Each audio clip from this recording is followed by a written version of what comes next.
2025 में ऐसे कौन से कार ब्रांड्स हैं जो कि आपको पीस ऑफ माइंड देंगे और बढ़िया रिलायबल आपको गाड़ी देंगे। जब भी बात आती है रिलायबिलिटी की तो सबसे पहले नाम आता है मारुति सुजुकी। लेकिन आज का जो लिस्ट है 2025 के डेटा के आधार पर, उसमें मारुति सुजुकी पहले 3 में भी नहीं है। तो ऐसे कौन से ब्रांड्स हैं जो कि पहले टॉप 3 में आते हैं, और ऐसे कौन से ब्रांड्स हैं जो कि आपको 2025 में कंसिडर करने चाहिए पीस ऑफ माइंड के लिए और एक बढ़िया ओनरशिप एक्सपीरियंस के लिए। सो बिना किसी देरी के सीधा वीडियो की तरफ बढ़ते हैं छोटे से इंट्रो के साथ।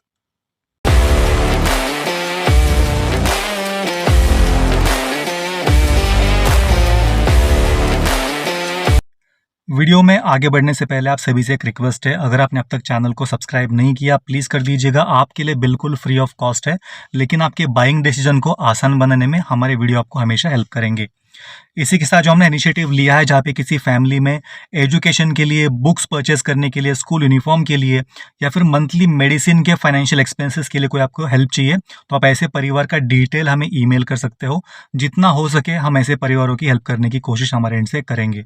लेकिन प्लीज़ एंश्योर करना, हमें बहुत सारे मेल्स आते हैं, उसमें से 90% मेल ऐसे हम नोटिस कर रहे हैं कि फालतू के मेल्स है। कोई 15 करोड़ मांग रहा है, कोई 20 करोड़ मांग रहा है। आप एटलीस्ट ऐसे चीज़ों का मजाक ना उड़ाएं। आपसे हो सके आप फैमिली का डिटेल शेयर कीजिए। अगर जेन्युइन रिक्वेस्ट है, हम ज़रूर उसकी हेल्प करने की कोशिश हमारे वीडियो के थ्रू करेंगे। तो सीधा आगे बढ़ते हैं वीडियो की तरफ। तो हमने पिछले वीडियो में देखा कि कौन से ऐसे ब्रांड्स हैं जो कि मोस्ट अनरिलायबल है, जो कि आपको 2025 में कंसिडर नहीं करने चाहिए। उसी डेटा के आधार पर हमने 2025 में कुछ ऐसे ब्रांड्स का लिस्ट बनाया है जो कि आज की डेट में मोस्ट रिलायबल ब्रांड आप उसको कह सकते हो। तो हमने कौन कौन से रेफरेंस में डेटा लिया है। सबसे पहले जो ब्रांड्स है उनका इंडिया के कंज्यूमर मार्केट को लेके क्या फ्यूचर प्लान्स है, उन्होंने फ्यूचर के लिए कितना इन्वेस्ट किया है, अगले 5 साल में ये ब्रांड्स हमारे साथ रहेंगे, उसकी गारंटी, उसकी एश्योरिटी क्या है। सबसे पहले हमने वो कंसिडर किया है, क्योंकि हमने ऐसे ब्रांड्स भी देखे जिनकी सर्विस अच्छी थी लेकिन फ्यूचर अनसेफ था। आज वो ब्रांड हमारे साथ नहीं है, तो हमने यहाँ पे फ्यूचर का भी सोचा है। उसके अलावा दूसरा इसमें पैरामीटर है क्वालिटी ऑफ प्रोडक्ट और क्यूसी। जो गाड़ियां हमें प्रोवाइड कर रहे हैं उसकी क्वालिटी कैसी है, और इसके क्वालिटी चेक्स मतलब पीडीआई में कम से कम एरर कौन से ब्रांड्स आज की डेट में दे रहे हैं, ये हमने दूसरा यहाँ पे पैरामीटर पकड़ा है। तीसरा पैरामीटर है service experience and resolution time. अगर गाड़ी में कोई भी इशू हाईलाइट किया जाता है, रिपोर्ट किया जाता है, तो उसको कितनी जल्दी रिजॉल्व किया जाता है, हमने ये भी यहाँ पे कंसिडर किया है। देखिए, गाड़ी है तो इशू किसी न किसी गाड़ी में आ ही सकता है, इसमें कोई नई चीज़ नहीं है। कोई भी 100% गाड़ी ऐसी नहीं होगी जिसमें कोई भी इशू नहीं है। इशू आ सकता है, लेकिन इसको रिजॉल्व कितने अच्छे से और कितनी जल्दी किया जाता है, ये भी हमने यहाँ पे कंसिडर किया है। उसके अलावा पार्ट्स कितने अवेलेबल है। अगर गाड़ी का कोई भी पार्ट खराब होता है, आपको कितने जल्दी से जल्दी इसके पार्ट्स अवेलेबल होते हैं, वो भी हमने यहाँ पे कंसिडर किया है। अगर पार्ट टाइम पे नहीं मिलता है, गाड़ी 10 दिन सर्विस सेंटर पे रुकी है, तो ऐसी गाड़ी को हम रिलायबल नहीं कह सकते। इमरजेंसी में गाड़ी आपके काम आनी चाहिए। इसके अलावा ब्रांड्स का सर्विस नेटवर्क कैसा है, इंडिया के कितने शहर में, कितने गांव तक सर्विस नेटवर्क पहुंचा है, वो भी एक बड़ा फैक्टर है। आपके नज़दीकी सर्विस सेंटर में गाड़ी जल्दी सर्विस हो जाएगी, वर्सेस आपके यहाँ से 100 किलोमीटर दूर अगर सर्विस सेंटर हो तो आपकी गाड़ी को एटलीस्ट 2 दिन वेट करना होगा।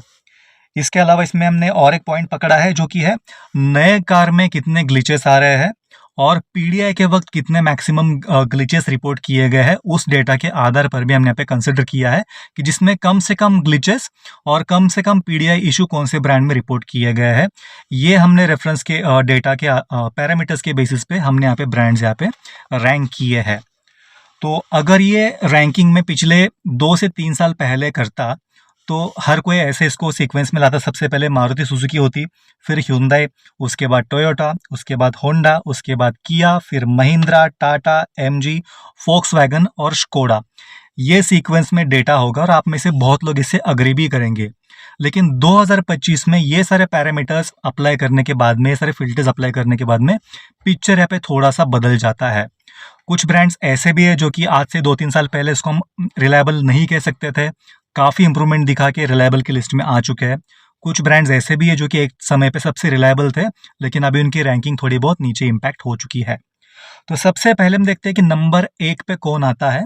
तो आप में से बहुत लोगों ने जज भी किया होगा, तो मैं बता दूं कि सबसे पहले इन सब मामलों में सबसे बढ़िया ब्रांड है वो है टोयोटा। जब मैं टोयोटा की बात करता हूँ, टोयोटा फिलहाल 2 हिस्सों में बंट चुका है। एक है टोयोटा के इन हाउस व्हीकल्स, जिसमें टोयोटा इनोवा आती है, फॉर्च्यूनर आती है, हाइलक्स आती है, और दूसरे है मारुति सुजुकी रीबैस्ड टोयोटा व्हीकल, जिसमें ग्लैंजा आती है, हाइराइडर आती है, ये सब गाड़ियाँ इसमें आती है।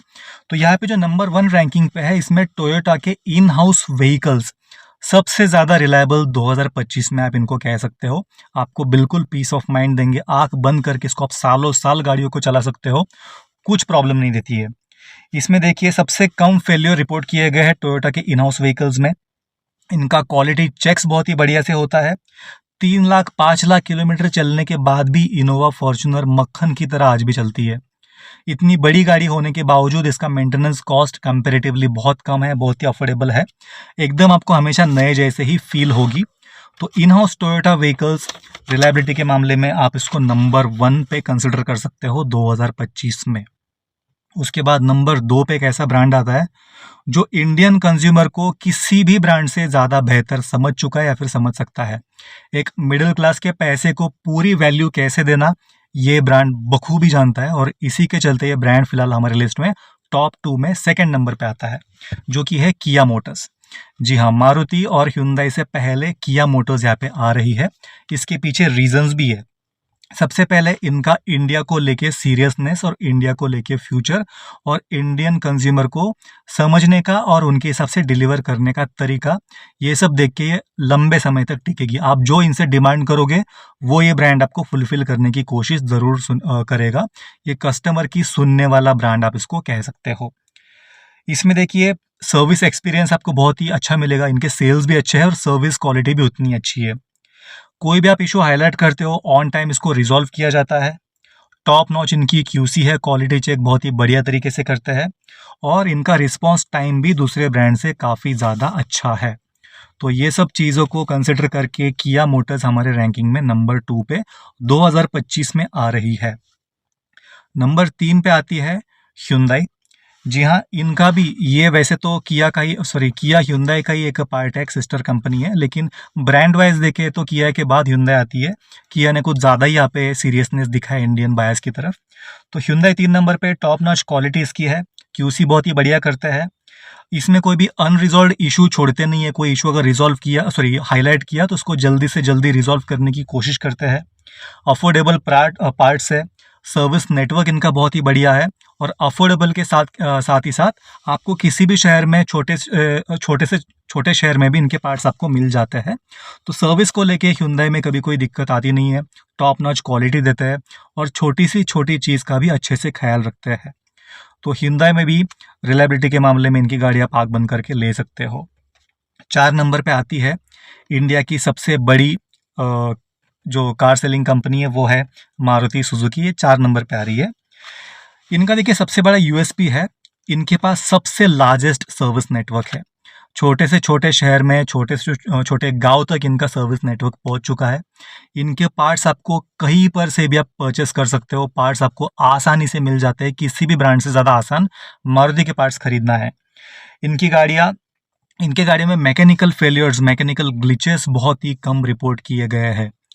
देखिए छोटे मोटे ग्लिचेस तो आते ही है, लेकिन मारुति के जो इंजन्स है, ये one of the most reliable engines आप इसको कह सकते हो। सो रिलायबिलिटी के मामले में मारुति सुजुकी 4 नंबर पे 2025 में आ रही है। इन सारे गाड़ियों में 19-20 का फ़र्क है, कोई ऐसा ड्रास्टिक डिफरेंस नहीं है। 19-20 के फ़र्क से चलते ये हमने रैंकिंग्स यहाँ पे डाली है। उसके बाद नंबर 5 की तरफ चलते कि नंबर 5 पे कौन सा ब्रांड आता है। उसके पहले एक इम्पॉर्टेंट चीज़ मैं मेरे हर एक वीडियो में आपको बताता हूँ। नो मैटर आपके पास कौन से ब्रांड की गाड़ी हो, सस्ती गाड़ी हो, महंगी गाड़ी हो, प्रीमियम हो, हैचबैक हो, सीडैन हो, कुछ एक्सेसरीज है जो कि आपकी गाड़ी में, हर एक गाड़ी में होना बहुत ही मैंडेटरी है। इसमें सबसे पहले आता है टायर इन्फ्लेटर। आप आपकी फैमिली के साथ कहीं पे रिमोट लोकेशन पे ट्रैवल कर रहे हो, सडनली टायर में हवा कम हो जाता है, पंक्चर हो जाता है, और आसपास कोई भी पंक्चर की सुविधा नहीं है, तो आपकी फैमिली को बहुत परेशानी का सामना करना पड़ सकता है।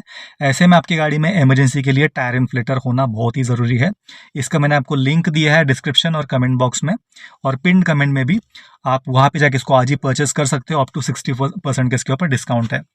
इसके अलावा डैश कैम गाड़ी में क्यों होना चाहिए, सबको पता है, अलग से बताऊंगा नहीं। हर एक गाड़ी में डैश कैम होना ही चाहिए। इसके ऊपर भी 50% का बेस्ट रिव्यू वाला डैश कैम है, आप उसको आज ही जाके परचेस कर सकते हो। इसके अलावा सेफ्टी हैमर्स है, 100-150 रुपए की चीज़ है, ये आपके साथ किसी और के जान को बचाने में भी आपके हमेशा काम आएगी। 2-3 हैमर आपकी गाड़ी में हमेशा होने चाहिए। इसके अलावा गाड़ी में लगने वाले जो कोई भी चीज़ है, जो कोई भी एक्सेसरीज है, जिसमें फ्लोर मैट हो गए, सनवाइजर्स हो गए, हर एक चीज़ का हमने लिंक दिया है, आप उसको जाके आज ही परचेस कर सकते हो। अच्छे रिव्यूज़ वाले, अच्छे क्वालिटी वाले और कम से कम प्राइस वाले विथ मैक्सिमम डिस्काउंट हमने आपको प्रोडक्ट सजेस्ट किए हैं, आप उसको आज ही परचेस कर सकते हो। तो सीधा आगे बढ़ते हैं अगले ब्रांड की तरफ। तो 5 नंबर पे एक ऐसा ब्रांड आता है जो कि एक समय पे रिलायबल की लिस्ट में नहीं आता था। इसके मेंटेनेंस कॉस्ट को लेके, इनके पार्ट्स को लेके काफ़ी सारे कंसर्न्स रेज़ किए गए थे, लेकिन इस ब्रांड ने पिछले 2-3 साल में काफ़ी मेहनत की है और काफ़ी हद तक ये सारे इश्यूज़ को रिज़ॉल्व करने की कोशिश की है। 5 नंबर पे आता है स्कोडा। जी हाँ, इनका जो मेन प्रॉब्लम था वो है इनका मेंटेनेंस कॉस्ट। तो जब से इनका पुणे का प्लांट फुल्ली ऑपरेशनल हो चुका है, इन्होंने प्राइजेस काफ़ी हद तक कम किए हैं और कोशिश की है अपने राइवल के साथ मैच करने की। प्राइजेस के साथ साथ इनका जो सर्विस कॉस्ट है, उसको भी मैच करने की कोशिश की है अपने राइवल के साथ में। आज भी अगर आप कंपेयर करोगे Hyundai या फिर होंडा के सिमिलर सेगमेंट के व्हीकल से, तो स्लाइटली महंगा है, लेकिन ये इतना भी ज़्यादा डिफरेंस नहीं कि आप इसको बिल्कुल ही अवॉइड करो। सर्विस क्वालिटी इनकी अच्छी हो चुकी है। जो इनके पार्ट्स में डिले हुआ करता था, गाड़ियाँ बहुत दिन तक सर्विस सेंटर में रहती थी, जब से पुणे प्लांट इन्होंने अच्छी तरीके से ऑपरेशनल किया है, मैनेज किया है, तब से पार्ट्स के डिले भी इन्होंने अच्छे लेवल तक टैकल किया है। इसके साथ इनके जो मेंटेनेंस पैकेजेस है, आपको पीस ऑफ माइंड देंगे। 5 से 6 साल तक इनके जो वारंटी पैकेजेस वगैरह है। तो आज की डेट में अगर आप टियर 1 या फिर टियर 2 सिटी में रहते हो, तो स्कोडा एक one of the reliable brand की तरह उभरा है, आप इसको कंसिडर कर सकते हो। लेकिन टियर 3 सिटी के लिए मैं आज भी इसको रिकमेंड नहीं करूंगा। ये टियर 1 या फिर टियर 2 सिटी के लिए आप इसको कंसिडर बिल्कुल भी कर सकते हो। जो पहले 4 ब्रांड की हमने बात की, जिसमें टोयोटा, किया, Hyundai और मारुति सुजुकी आते थे, इनको आप बिल्कुल ही ग्रीन जोन में रख सकते हो। इनमें बिल्कुल कोई रिलायबिलिटी कंसर्न्स आते नहीं है। स्कोडा के बाद जो व्हीकल्स आ रही है, थोड़े से मॉडरेट सेगमेंट में आते हैं। ये बहुत ही ज़्यादा रिलायबल तो नहीं है, लेकिन इसमें बहुत ज़्यादा प्रॉब्लम्स भी आने के चांसेस कम है। तो अब जो व्हीकल्स आएंगे उस कैटेगरी में आएंगे जिसमें सबसे पहले स्कोडा आती थी। स्कोडा के बाद यहाँ पे जो 6 नंबर का ब्रांड है वो है होंडा।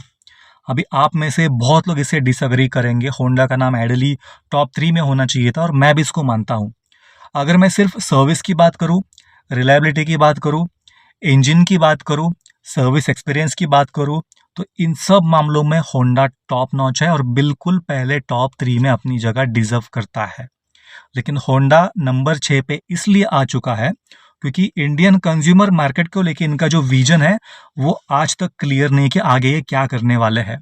इनका फोकस अगर कंप्लीटली एक्सपोर्ट की तरफ शिफ्ट होता है तो इंडियन कंज्यूमर को इसकी थोड़ी सी दिक्कतें आ सकती है। तो हमें ऐसा ब्रांड चुनना चाहिए जो कि अगले 5 साल तक ऑपरेशनल रहे और इंडियन कंज्यूमर के लिए ज़्यादा से ज़्यादा प्रोडक्ट उनकी डिमांड को समझ के लॉन्च करे। आज की डेट में होंडा में देखें तो सिर्फ ये होंडा अमेज के भरोसे सरवाइव कर रहा है। होंडा सिटी काफ़ी समय पहले आउटडेट हो चुकी है, इसका फेसलिफ्ट आना चाहिए, तब तक आया नहीं है, आगे भी प्लान्स नहीं है। एलिवेट है, लेकिन एलिवेट भी इतने अच्छे सेल्स नंबर नहीं ला रहा है। अपने समय से 2 साल बाद इसको लॉन्च किया गया था, तो होंडा कहीं पे कंपटीशन में दिख नहीं रहा और इनका जो ओवरऑल अप्रोच है, सब कुछ होने के बाद भी ये कंज्यूमर मार्केट में क्यों कुछ ऑफर नहीं करना चाहते हैं, ये सबसे बड़ा सवाल होंडा की तरफ से आ रहा, होंडा के ऊपर उठ रहे हैं। तो इस चीज़ को कंसिडर करके बाकी सब चीज़ें साइड में रख के इस एक चीज़ के वजह से होंडा आज की डेट में नंबर 6 पे आ रहा है। वैसे सर्विस के मामले में फोर्ड भी काफ़ी अच्छा था, लेकिन आज आप फोर्ड कहाँ पे आप लोग भी देख रहे हो, तो ये चीज़ भी हमको कंसिडर करनी चाहिए। बाकी रिलायबिलिटी को लेके कोई कंसर्न्स नहीं है। लॉन्ग टर्म फ्यूचर को लेके थोड़े बहुत सवाल होंडा को है। आप अगर सिर्फ इंजन की बात करोगे तो आप होंडा को कंसिडर कर सकते हो, बार बार खर्चे नहीं कराएगी। इसके बाद नंबर 7 पे जो ब्रांड आता है वो है MG। MG देखिए, इतना सब कुछ ऑफर करने के बाद भी इतने सारे ग्लिचेस इसमें नहीं आते हैं। हमने टाटा महिंद्रा में देखे, जितना ज़्यादा ऑफर करते हैं उसने उसी रेशो में फेल्योर भी इन गाड़ियों में ज़्यादा रिपोर्ट किए गए थे। MG के केस में वैसा नहीं है। फ्यूचरिस्टिक व्हीकल ये प्रोवाइड करता है कम से कम ग्लिचेस के साथ में, और जो भी कुछ ग्लिचेस हाईलाइट किए गए थे उसको टाइमली रिजॉल्व करने की कोशिश की गई है। स्किल्ड इनके पास स्टाफ है, सर्विस एक्सपीरियंस अच्छा है, सर्विस बिहेवियर अच्छा है। अगर आप टियर 1 टियर 2 सिटी में रहते हो और स्पेशली अगर आप ईवी खरीदना चाहते हो तो ऐसे कस्टमर्स के लिए MG एक रिलायबल चॉइस बन जाता है। अब इसके बाद जो ब्रांड्स आएंगे ये मॉडरेट के स्टेज 2 लेवल पे आएंगे, मतलब जो ग्रीन में आते थे बिल्कुल रिलायबल, जो मॉडरेट में आ रहे थे जिसमें स्कोडा, होंडा और MG है, थोड़े मॉडरेट है, बहुत ज़्यादा रिलायबल भी नहीं, बहुत ज़्यादा कंसर्न्स भी नहीं। इसके बाद जो आएंगे आपको एक बार सोच के लेना चाहिए। तो इसमें सबसे पहला जो ब्रांड आता है वो है फोक्सवैगन। इसमें जो सबसे पहला रीज़न है, फोक्सवैगन स्ट्रैटेजी के हिसाब से इंडिया में Skoda as a brand lead करेगा फोक्सवैगन ग्रुप की तरफ से। तो आने वाले समय में आप स्कोडा की तरफ से ज़्यादा लॉन्चेस देखोगे, और जो फोक्सवैगन है अपने लिमिटेड कस्टमर्स के लिए एक स्पेसिफिक सेगमेंट्स की कार ही बनाएगा। हो सकता है जिस लाइन पे वर्टस जा रही है या फिर इनके जो GT लाइन में वेरिएंट आ रहा है, फोक्सवैगन कंप्लीटली उस तरफ शिफ्ट हो जाए एक मास मार्केट ब्रांड बनने की जगह पे। तो फोक्सवैगन आने वाले समय पे मास मार्केट ब्रांड नहीं रहेगा, वो तो वैसे भी नहीं है, एक स्पेसिफिक ऑडियंस को टारगेट करेगा। और फोक्सवैगन ग्रुप की तरफ से जो इंडिया में लीडिंग ब्रांड होगा वो स्कोडा होगा। तो स्कोडा के ऊपर रिलाय करना ज़्यादा सेंसेबल बनेगा इंस्टेड ऑफ फोक्सवैगन। बाकी सब कुछ सेम है, जो इशू स्कोडा में थे सेम इशू फोक्सवैगन में भी थे, इम्प्रूवमेंट इन्होंने भी लाया है, लेकिन इनके स्ट्रैटेजी के पार्ट के चलते ये खुद ये बोल रहे कि मास मार्केट अगर आपको ब्रांड चाहिए तो आप स्कोडा की तरफ देख सकते हो। आने वाले समय में आपको ये जो मैं बोल रहा हूँ वो दिखने में भी आ जाएगा, जिस तरह की गाड़ियाँ फोक्सवैगन लॉन्च करेगा वो सबके लिए नहीं होगी। ये थी हमारी लिस्ट। इसके बाद जो गाड़ियाँ आती है इनको अपने 2025 में लेने से थोड़ा बचना चाहिए। इसके ऊपर मैंने अलग सा वीडियो ऑलरेडी बनाया था पिछले वीक, आप चाहो तो उस वीडियो को देख सकते हो, जिसमें इंडिया की टॉप अनरिलायबल कार्स हमने मेंशन की है जो कि आपको 2025 में लेने से बचना चाहिए। मैं सिर्फ यहाँ पे नाम बता देता हूँ, जिसमें महिंद्रा, टाटा, रेनो, निसान और सिट्रोइन है। ये क्यों रिलायबल नहीं है इसका हमने डिटेल में जस्टिफिकेशन और रीज़न दिया है हमारे अलग से वीडियो में, आप उसको जाके चेकआउट कर सकते हो। ये वीडियो आपको कैसे लगा प्लीज़ कमेंट करके बताइए, और आप कौन से टॉपिक पे वीडियो देखना चाहते हो प्लीज़ हमें सजेस्ट कीजिए। इस वीडियो से आपको थोड़ी भी वैल्यू मिली हो, चैनल को प्लीज़ एक सब्सक्राइब कर दीजिए, बिल्कुल फ्री ऑफ कॉस्ट है। वीडियो को लाइक कर दीजिए, और आप में से कोई दोस्त या फिर रिश्तेदार अगर गाड़ी लेने की प्लान कर रहा है, आप इन वीडियो को उनकी तरफ ज़रूर पहुंचा सकते हो, उनके बाइंग डिसीजन में भी उनको हेल्प मिलेगी। आपसे मिलता हूँ अगले वीडियो में, तब तक के लिए अगर आप 4 व्हीलर चलाते हो तो गाड़ी को ओवर स्पीड बिल्कुल मत करना, सीट बेल्ट पहने बिना 4 व्हीलर बिल्कुल मत निकालना, और हेलमेट पहने बिना 2 व्हीलर बिल्कुल मत चलाना। अगले वीडियो में मिलता है, तब तक के लिए bye bye, take care, drive safe.